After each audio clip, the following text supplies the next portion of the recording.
बोला मुंगसाजी महाराज की जय। ऐका अर्ज करतो मी थोडा, ऐका अर्ज करतो मी थोडा, गातो पोवाडा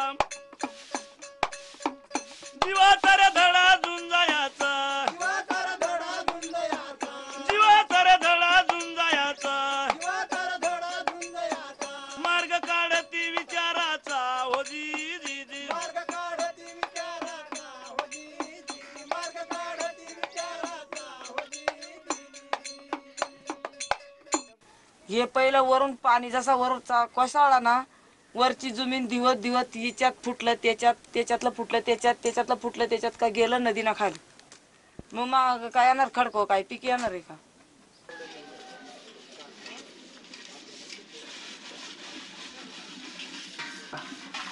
तर डोंगर उतारापासून तर पूर्ण आपल्या शिवारातनं नदीपर्यंत जे पाणी जातं ते ठिकठिकाणी आपण अडवायला पाहिजे. मग आता शिशिट्या खोदल्या, वर याट खोदलं, याटातलं पाणी शिशिटीतलं पाणी खाली आपल्या शेतीमध्ये निघत, आणि शेतीतून आपली विहीर खोदली, त्या विहिरीला पाजार निघत. पाणलोट क्षेत्र विकास म्हणजे कसा की नुसता जमिनीवर प्रक्रिया करून होणारा विकास नाही, माणसाच्या मनाचा सुद्धा विकास कसा करता येईल. माणसं तोपर्यंत एकत्र येतच नव्हते. मग एकत्र नाही आले म्हणजे माणसातल्या मनातल्या काय आडी अडचणी असेल ते सोडवताच येत नव्हत्या.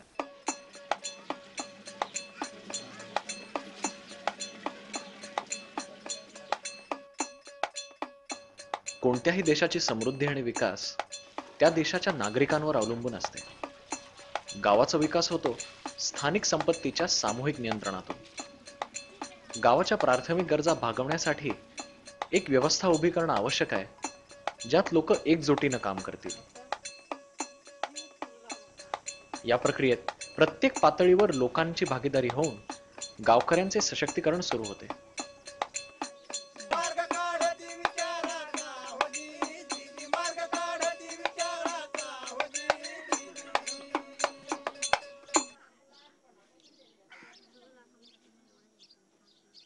पाणलोट कामाची गरज आहे. पाणलोट पाणी जिरवा हे आणि समिती म्हणजे त्याच्यावर देखभाल करण्यासाठी समितीची गरज आहे. संस्था तर आज नाही उद्या संस्था बाजूला जाणार आहे, त्याच्यासाठी गावातली HWC करणं गरजेचं आहे.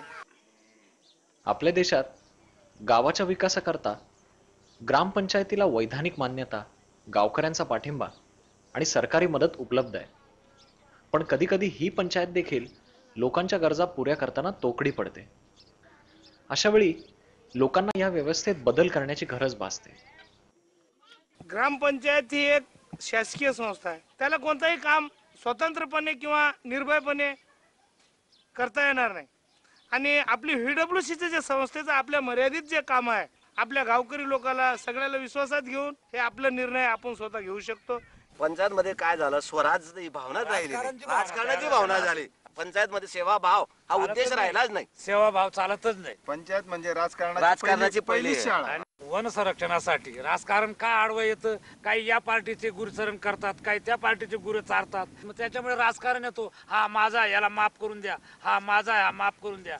हे माफ करायचं काम म्हणजे नवीन संस्था ओपन झाली, नवीन चेअरमन, नवीन सदस्य, यांना याचा काहीच गंध नाही की हा माझा आहे ना हा तुझा आहे. हाला नुकसान झाली, काय झालं म्हणजे त्याला सजा होते, त्याच्याकडून दंड वसूल होतोच. म्हणून संरक्षण चांगल्या प्रकारे होऊन राहिले होते. या स्वतंत्र स्थानिक समितीची स्थापना कधी व कशी व्हावी याचा निर्णय तर गावकऱ्यांनीच घेतला पाहिजे.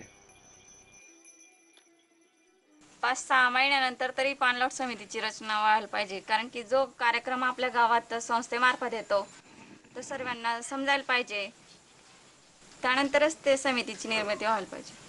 गावाचा एकूण सहभाग, लोकांचा उत्साह आणि काम करण्याची पूर्ण गावाची शक्ती बघितल्यानंतरच मग पुढील पाणलोट समिती स्थापन करावी असं मला वाटतं.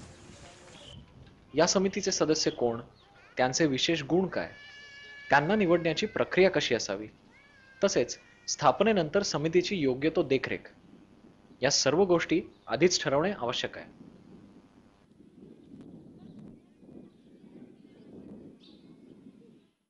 सहभाग कसं म्हणता, मग सहभागावरच काम चालू. गावातले गरम सेवा घेतात. मग त्याच्यात सारे महिला मंडळ पुरुष सारे जमा होतात. मग ते निवडून काढतात की हे चांगलं माणूस हे काम करतील, हे पुढं होशील. त्याला वेळ काढा लागतो, त्याला रिकाम पण लागतो. ज्या माणसाला अनुभव आहे, ज्या माणसाला 4 लोक ऐकू शकतात, अशाच माणसाला समजा बॉडीत घेणं जरुरी असतं. असे लोक निवडून या ठिकाणी दिले गेले पाहिजे की ज्यांना या ठिकाणी आवड आहे आणि गावाचा विकास हे ज्याचं ध्येय आहे, अशाच माणसांनी या समितीमध्ये काम करावं.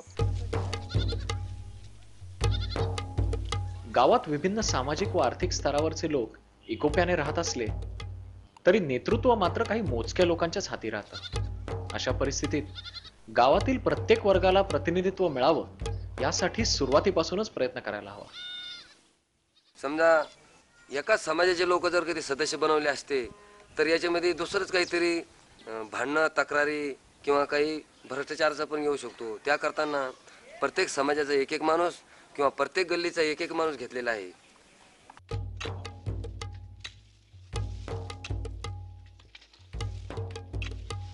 गावात काही लोकसमूह असेही असतात ज्यांना नेतृत्वाची संधी मिळतच नाही. संमतीमध्ये फक्त 12 लोक का 13 लोक आहेत. त्याच्यात हे शेतकरी मजूर जे आहे हे एवढे त्याच्यात घेतले गेले नाही. बऱ्याचदा ग्रामीण भागात भूमिहीन शेतमजूर व गरीब लोकांना फक्त अंमलबजावणीच्या प्रक्रियेत सहभागी केले जाते. निर्णय प्रक्रियेपासून त्यांना नेहमी दूर ठेवलं जातं. अशा परंपरेनं चालत आलेल्या विचारांना बदलणं खूप अवघड आहे. अवघड आहे पण अशक्य नाही.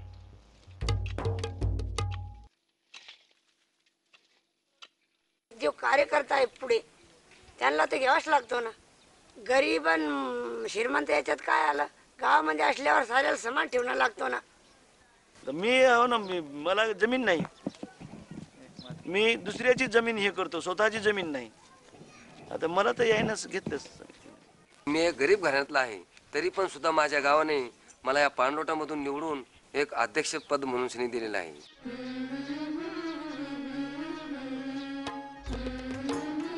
आपल्या पुरुषप्रधान समाजात महिलांचे प्रतिनिधित्व खूपच कमी आहे, जवळजवळ नाहीच.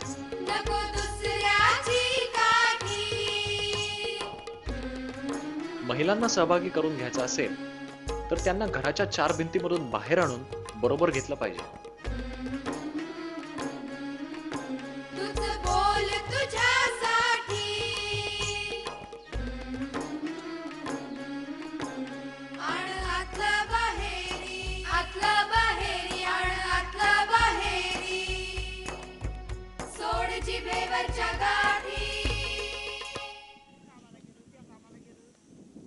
महिलांचं पार्टिसिपेशन घेण्याचं कारण हाच की आपली 50% जी पॉप्युलेशन आहे ती महिला आहे आणि बऱ्याच वेळा ते पॉप्युलेशनचा आपण कधी विचारच करत नाही आणि 50% लोकसंख्येच्या याच्या आधारावरच सगळे निर्णय बऱ्याचदा घेतले जातात.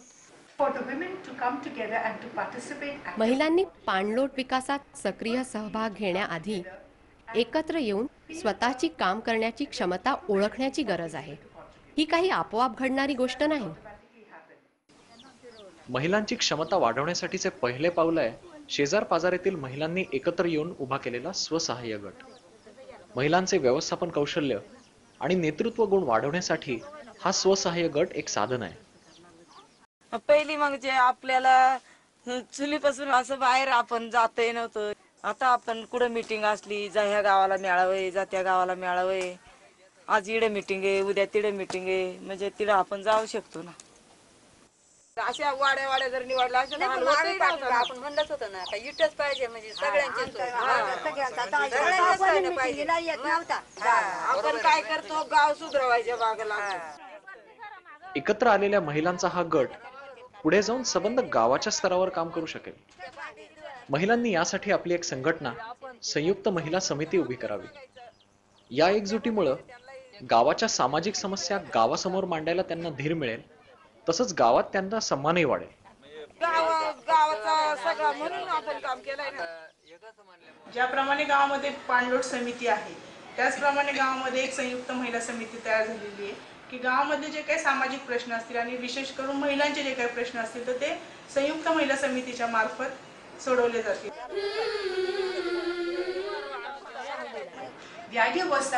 यामागची कल्पना अशी होती की हे स्वसहाय्य गट महिलांचे विचार पाणलोट समितीसमोर मांडतील. संयुक्त महिला समितीच्या कार्यानुभवामुळे महिला ग्रामीण स्तरावरील कोणत्याही समितीची जबाबदारी आत्मविश्वासाने पार पाडतात। आज जसे तुम्ही म्हणले ना, आता आमच्याकडे किती तसे 5 महिला आहेत आणि 8 पुरुष आहेत। पाणलोट समितीमध्ये महिलांचे एक निश्चित स्थान आहे। ये ग आता ये ग, देते हात माझा घे ग, ये ग आता ये ग, देते हात माझा घे ग, जसे हात येते हाती, जसे हात येते हाती, वाढी पावलांचा वेग।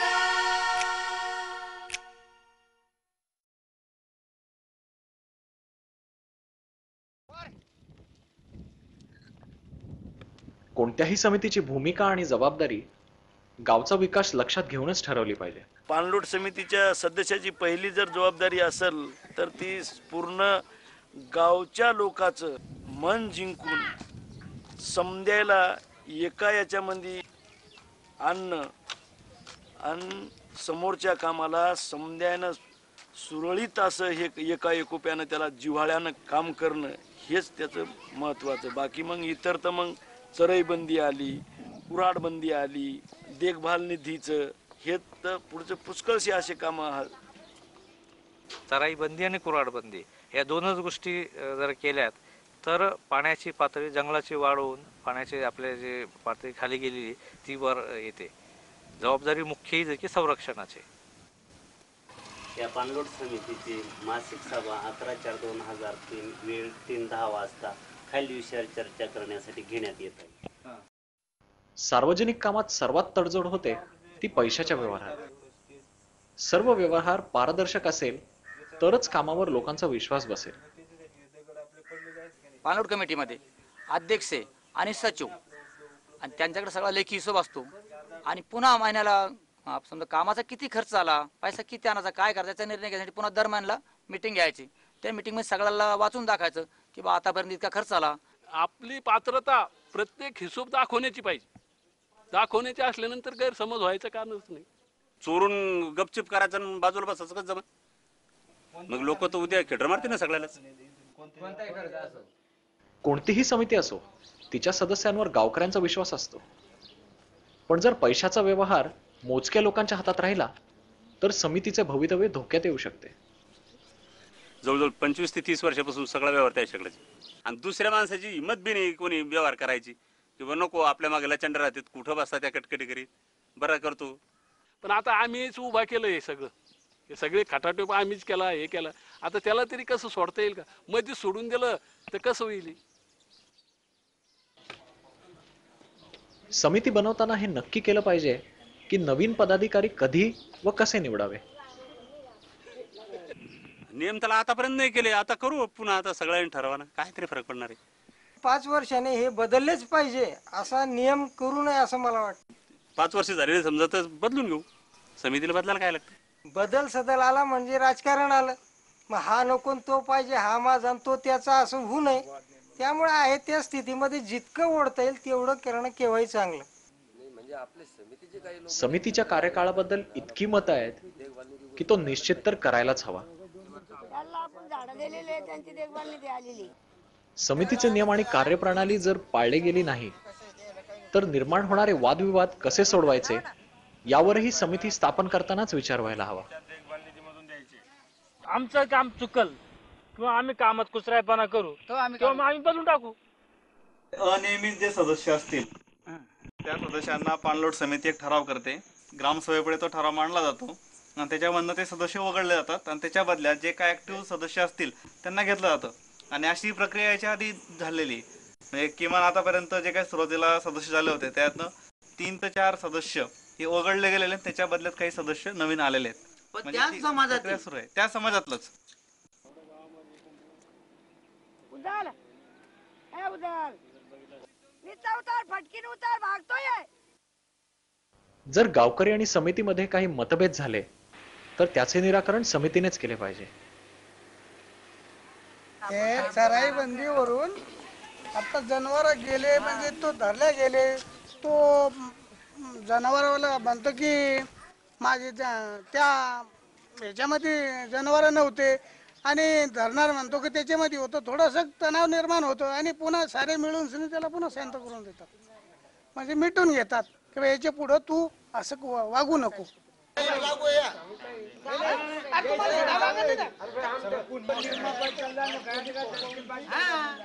ऐकत झगड्यावरच येते, मग पार्टीच करा, मारामारीच करा. तो माणूस काय म्हणतो, नाही नाही माझे ढोरं तुम्ही डोंगरातून नाही आणले, रस्त्याहून आणले, त्याच्या करताना आपल्याला एक कॅमेरा घ्यायचा आणि कॅमेऱ्यामध्ये फोटो काढला म्हणजे त्याचा वादच नको, त्याला गवाही लागत नाही, पुरावा लागत नाही, काही नाही, खुद कॅमेरा दाखवतो. अशी सिस्टम आपल्याला करायची असं मला वाटतंय बाबा. तुम्ही धरणारा ना त्यांची सही घेऊन आमच्याजवळ डिक्लेअर करून अर्ज द्यायचे. तुम्ही म्हणायचे की आज हे अर्ज घेऊन तुम्ही जा. कॅमेऱ्यामध्ये जर त्याचा फोटो आला, त्याला घरी जाऊन सांगायचं बाबा तू याचा दंड आकारून दे नियमाप्रमाणे, न दिल्यास त्याला पोलीस स्टेशनवर कारवाई केली जाईल. कारवाई कोण करणार?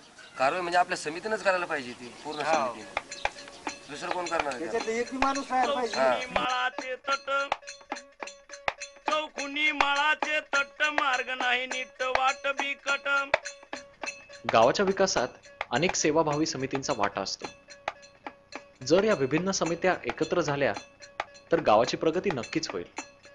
ज्या समित्या नेमलेल्या आहे, तर ज्यावेळेस ग्रामसभा होते त्यामध्ये जशी आपण पैशाची घेवाणदेवाण करतो त्याप्रमाणे तिथे चर्चा केली जाते आणि संयुक्त महिला समितीचे काय प्रश्न आहे, तसेच पाणलोट क्षेत्र समितीचे काय प्रश्न आहे आणि आपल्या वन संरक्षण समितीचे काय प्रश्न आहे, हे सगळे मिळून एकत्रित चर्चा केली जाते आणि त्यावर जे काय तोडगा निघेल ते अंतिम निर्णय राहील, अशाप्रमाणे होते. चौकुनी माळाचे तट, चौकुनी माळाचे तट मार्ग नाही नीट वाट बिकट. विकास कसा होईल गावाचा, विकास कसा होईल गावाचा, मार्ग काढती विचाराचा हो जी जी जी, मार्ग काढती विचाराचा हो जी जी जी, मार्ग काढती विचाराचा हो जी जी जी. एका गावातल्या विभिन्न समित्या उभ्या करताना इतक्या अडचणी येतात, मग जेव्हा एका पाणलोट क्षेत्रात एकाहून अधिक गाव सहभागी होतं तेव्हा किती अडचणी होत असतील. 3 गावं मिळून सनी आता केल्यावर तकलीफ तर होणारच आहे. बीबीवाल्याला वेगळं समजावं लागेल, माळासुलीवाल्याला वेगळं समजावं लागेल, धर्मवाडीवाल्याला वेगळं समजावं लागेल. तर याच्यामध्ये धर्मवाडी हेच एक मुख्य आहे आणि इकडे 32 हात माळासुरीचे आणि येथील 16 हात. जेव्हा कामात सहभागी झालेल्या अनेक गावांना एकसारखा फायदा नसतो तेव्हा सर्व लोकांचा सहभाग मिळवणं हे जिकरीचंच काम ठरतं. माळासुलीचं पूर्ण अडचण अशी आहे, माळावर गाव आहे आणि तिथं मजुरीचं साधन नाही. अडचण एकच की बा पूर्ण गावाचा रेंज या पाणलोटामध्ये न आल्यामुळं काही काही प्रतिष्ठित लोकांचं आणि गावकऱ्या ज्याचं नाही आहे त्याचं पाणलोटापासून वंचित आहेत, या लोकांना त्या कामामध्ये विसंगता आणण्याची कोशिश केली. लोकांना असा प्रश्न उभा केला की बा याच्यात आपण जे श्रमदान करायलो हे धर्मवाडीवाल्या लोकांसाठी करायलो, आपल्या गावाला काय फायदा आहे. पूर्ण जे आपण काम करायलो हे धर्मवाडीच्या पाणलोटाचं काम तिकडेच आहे, आपल्याला नुसतं हे भावला बनवायले असं आमच्या गावात काय किती वेळा अशा चर्चा झाल्या. परंतु अशा चर्चेला आम्ही मात देऊन गावातल्या मजूर लोकांना समजावून सांगून या पाणलोट क्षेत्रापासून आपल्या गावात मजुरी वाढली पाहिजे आणि आपल्या गावाचा कुटुंब हा सुखी झाला पाहिजे, या दृष्टीने आम्ही या पाणलोट क्षेत्राला सहकार्य केलं. दोन्ही गावांनी एकजुटीने काम केलंय म्हणजे याआधी दोन्ही गावांमध्ये चांगले संबंध असतील. या लोकांचा आमचा काही संबंध नव्हता बोलायचा, यायला फायलं तर आम्हाला भेव वाटे. आमच्या हिरवं पाण्या येत होत्या तर आमचे लेकरं म्हणतात माय धरून येतात काय की ते भेव वाटी यायचं. ते आम्हाला विचारत नव्हते, आम्ही त्याला काही तेवढा समजच नव्हता ना त्याला विचारायचं. ते आला ते आम्हाला काय बोलायचं नाही, पाणी भरून आम्ही बरे जायचं. मात्र आता या गटाच्या नाही या पाणलोटाच्या नाही आता भेद राहिलाच नाही आमचा. आता एकी आमची लय झाली चांगली, आता भेदभाव कसा समजेल. पटली कुणेला कुणा कुणेला निसर्ग साथ देईल साथ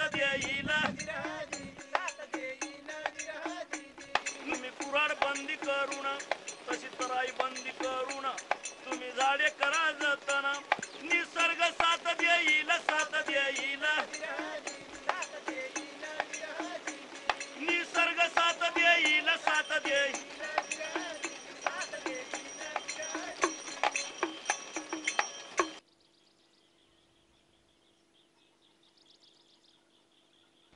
साधन संपत्ती निर्माण केली एवढ्यावरच समितीचे काम थांबत नाही. खरे काम यानंतर सुरू होते. संपत्ती टिकवणे आणि वाढवणे. आमच्या या नाल्याला गावाला भिडून वढा हाय लहानसा, तर तिथं पाणी धुयाला नवजुनं व्हायचं. आणि तसंच एक आमच्या गावात विहीर आहे. या विहिरीला पण पाणी नवजुनं आम्हाला व्हाय, असं बाहेरून आम्हाला पाणी आणायचं काम पडन. यंदा आम्ही काय केलं, सर्व गावातल्या महिलानं पुरुषनं एक असा लहानसा बंधारा घातला. ते बंधारा फुल भरला आणि मग तिथं डाकुऱ्याच्या माणसानं गहू पेरला तर त्या गव्हाला काय की मोटर चालू केली. त्या वढ्याला भिडूनच हा विहीर. मग ते मोटर चालू केली की पूर्ण या बंधाऱ्यातलं पाणी त्या विहिरीत गेलं. मोटारी जर बंद केल्या तर पाणी वाढते, हे निश्चित पाणी पियाला भेटते. आता समजा नागोराची विहीर आहे, नागोरानं पाणी घेतलं, नागोराला म्हणलं थांब नागोराव पाणी आम्हाला पियाला राहू दे. नागोराव उद्याच भांडा उठते. ते सरळ म्हणणार तुमचंच पाणलोट क्षेत्र, तुम्हीच म्हणले होते ना पाणलोट क्षेत्र विकास कार्यक्रम तुमचे असे दिला, पाणी भेटल, तुम्ही काय माळवं काढा, तुम्ही भुईमुग लावा, फक्त ऊस आणि केळी नाही लावायचा, फक्त तुम्ही 4 महिन्याचं 3 महिन्याचं सीझन घेऊ शकता. आज जर समजा शेतीचा विकास नाही झाला तर मग गावचा विकास कसा होणार? आम्ही असे एका सांगू शकत नाही. आम्हाला शेवटला निर्णय बसूनच घेणं भाग आहे. समजे बसून घेतला तर झगडा होत नाही. लोकांनी उभ्या केलेल्या या नवीन व्यवस्थेचे यश तिने आणलेल्या शासकीय, सामाजिक आणि नैसर्गिक बदलातून दिसून येतं. गावाची काया पालटली, सुखी समाधानी जनता झाली, किमया पाणलोटानं केली हो जी जी जी. हे आमची पाणलोट समिती झाल्यानंतर 2 सभासद जे पाणलोटात अध्यक्ष आणि सचिव होते ते दोन्ही आता ग्रामपंचायत सदस्य झालेले.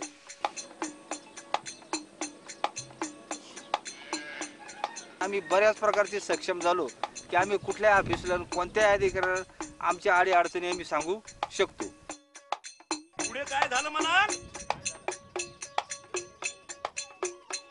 बायानं साधलं हित केली बचत, गावाची काया पालटली, सुखी समाधानी जनता झाली. एका पायावर कसं उभं राहायचं ही महिलाला कळून चुकलेले किंवा पुरुषाला सुद्धा कळलेले. त्यामुळे ती महिलाला कधीच हे करू शकत आळू शकत नाही की जरी तू आता पुढे चाललीत ना तर पुढे जायला पाहिजे महिलांनी. जवळजवळ आता आम्ही त्यांच्याकडून जे पुरुषाला घ्यायसारखी कामं होती ते घेतलेले. आणि उदाहरणाकरता पाणी जे होतं आता स्वतःचा आंघोळीला पाणी घेणं, अंथरून टाकणं, तिथून मुलांना कामं दाखवणे, शाळेत पाठवणं, हे स्वतः जे करण्यासारखी कामं असतात ते आम्ही स्वतः करून घेतो.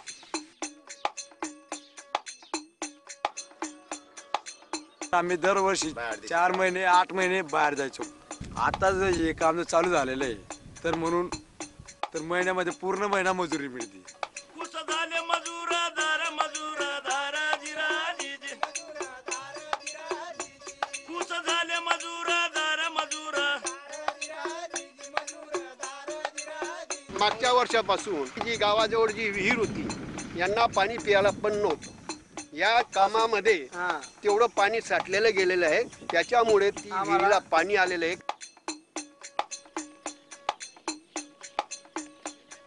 समितीचे स्वरूप जसे सुरुवातीला असेल तसे भविष्यातही राहील असे आवश्यक नाही. जसजसे कार्य बदलेल तसे समितीला सुद्धा बदलणे भाग आहे. जी समिती लोकहितानुसार आपले स्वरूप बदलेल तीच समिती पुढे टिकू शकेल. किमया पाणलोटानं केली हो जी जी जी.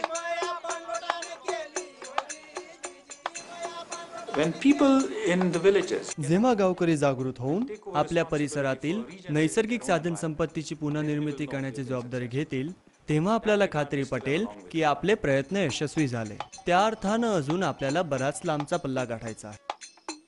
before the village पाणलोट कार्यक्रमाआधी लोकांच्या विचारात गाव हे केंद्रस्थानी होते.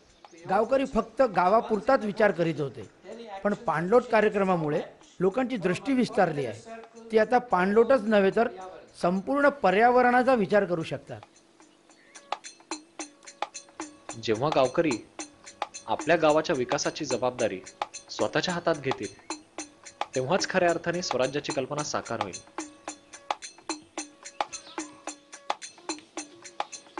पाणलोटचं काम आपण मीटिंगीन बचत गटन आपल्याला हीच नोकर की आपल्याला मिळाली समजायची.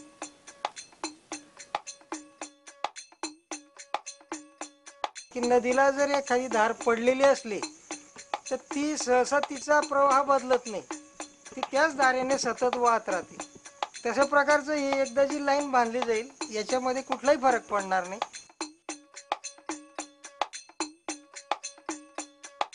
पण आपल्या मुलाला आपल्यापासून जर माहिती पडत गेली तर आपलं मुलं आपल्यापेक्षा पुढे जाणार आहे.